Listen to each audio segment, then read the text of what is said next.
ফেনী আলিয়া মাদ্রাসার সাবেক লাইব্রেরিয়ান মাওলানা আতাউল্লাহর জানাজা ও দাফন সম্পন্ন। বিস্তারিত দেখুন এম ইউসুফ আলীর তথ্যচিত্রে। আপনারা দেখছেন আইআর টিভি নিউজ বাংলা।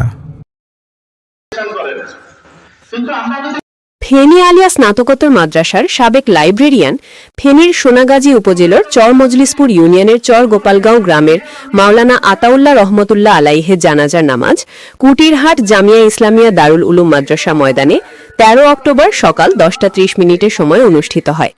জানাজার নামাজ শেষে তাকে নিজ গ্রামের পারিবারিক কবরস্থানে দাফন করা হয়। উল্লেখ্য, তিনি 12 অক্টোবর রবিবার রাত 6:30 সময় স্ট্রোক করে ইন্তেকাল করেন। মৃত্যুকালে তার বয়স হয়েছিল প্রায় 70 বছর। তিনি 2 পুত্র, 4 কন্যা, স্ত্রী, ভাই বোন সহ অসংখ্য গুণগ্রাহী রেখে গেছেন। তার জানাজার নামাজে দেশ বরেণ্য বহু ওলামায়ে কেরাম সহ কয়েক হাজার মুসলমান অংশগ্রহণ করেন।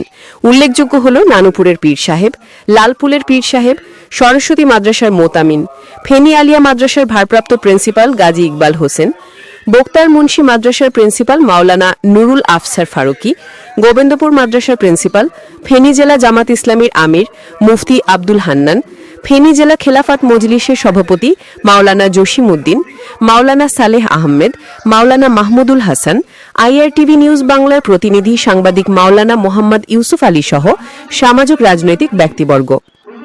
মরহুমের স্মৃতিচারণমূলক বক্তব্যে আলোচকগণ ওনার ব্যক্তিজীবনের বিভিন্ন গুণাবলী আলোচনা করে বলেন, তিনি একজন বিনয়ী হক্কানি আলেম ছিলেন।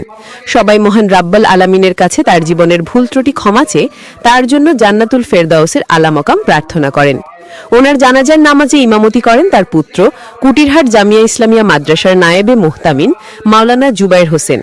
মরহুম মাওলানা আতাউল্লাহর শোকাহত পরিবারের প্রতি গভীর সমবেদনা জ্ঞাপন করেন আইআর টিভি নিউজ বাংলার সম্মানিত চেয়ারম্যান জনাব মোহাম্মদ রবিউল হোসাইন।